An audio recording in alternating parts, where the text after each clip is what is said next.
ഇന്നത്തെ വീഡിയോ എന്ന് പറഞ്ഞാൽ നീചഭംഗ രാജയോഗത്തെ കുറിച്ചാണ്. അതായത് ചക്രവർത്തി യോഗം എന്ന് പറയുന്നത്. ഓരോ രാശികളും നമുക്ക് ഒരുപാട് ഗുണങ്ങൾ ചെയ്യുന്നുണ്ട്. അപ്പോൾ ആ രാശികൾ നീചത്തിൽ നിൽക്കുമ്പോൾ, ഓരോ ഗ്രഹനിലയില് ഓരോ രാശികൾക്കും നീചമുണ്ട്. ഉച്ചത്തിൽ നിൽക്കുന്ന രാശികൾ നീചത്തിൽ നിൽക്കുന്നു, സ്വന്തം ക്ഷേത്രത്തിൽ നിൽക്കുന്നു, ബന്ധുക്ഷേത്രത്തിൽ നിൽക്കുന്നു, ശത്രുക്ഷേത്രത്തിൽ നിൽക്കും, അങ്ങനെ പല സ്ഥലത്ത് നിൽക്കും. അപ്പൊ ഓരോ സ്ഥലത്ത് എത്തുമ്പോഴും അതിന്റെ ബലങ്ങൾക്ക് കുറവ് വരും. ഏറ്റവും കുറവ് നീചത്ത് നിൽക്കുമ്പോഴാണ്. അപ്പൊ അവര് ഗുണങ്ങളൊന്നും ചെയ്യില്ല. അതിന്റെ ദോഷഫലങ്ങൾ മാത്രമേ നമുക്ക് അനുഭവിക്കാൻ കഴിയൂ. ഗുണഫലങ്ങളൊന്നും അനുഭവിക്കില്ല. ഏറ്റവും ഗുണം ചെയ്യൽ ഉച്ചക്ഷേത്രത്തിൽ നിൽക്കുമ്പോഴാണ്.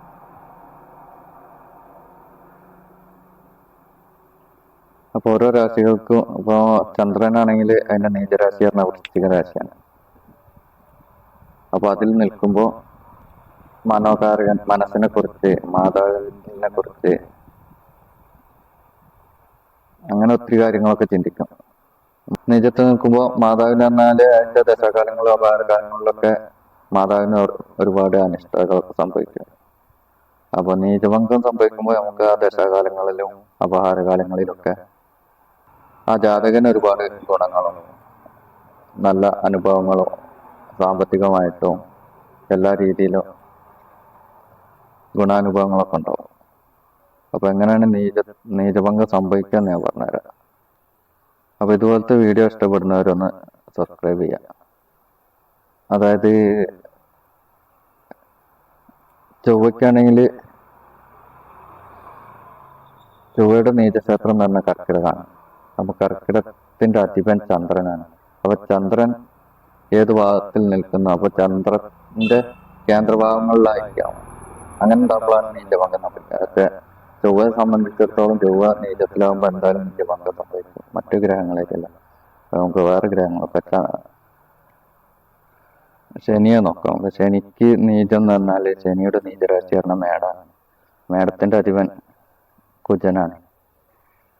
കുജൻ ചന്ദ്രൻ നിൽക്കുന്ന രാശിയുടെ കേന്ദ്രഭാഗങ്ങളിൽ, അതായത് 4, 7, 10 ഈ ഭാഗങ്ങളിലോ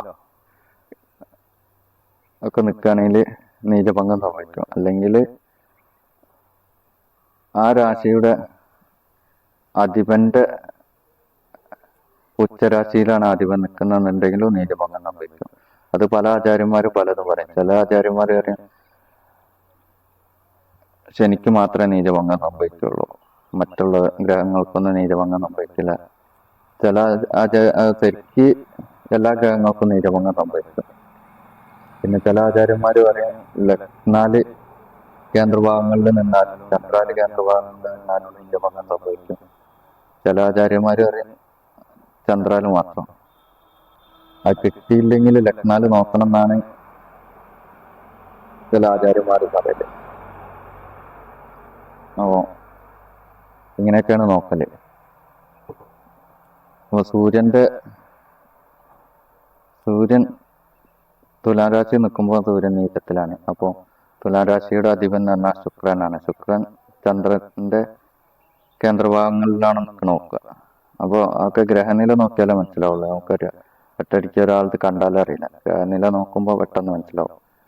ചന്ദ്രനെ കൊണ്ടുള്ളത് എന്നാൽ ചന്ദ്രൻ നീചത്തിൽ നിൽക്കുക പറഞ്ഞാല് വൃശ്ചിക രാശിയിലാണ്. അപ്പോൾ നക്ഷത്രം വരുന്ന വൃശ്ചിക രാശിയിലുള്ളവർക്ക് നക്ഷത്രം വരുന്ന വിശാഖം, അനിയം, തൃക്കേട്ട.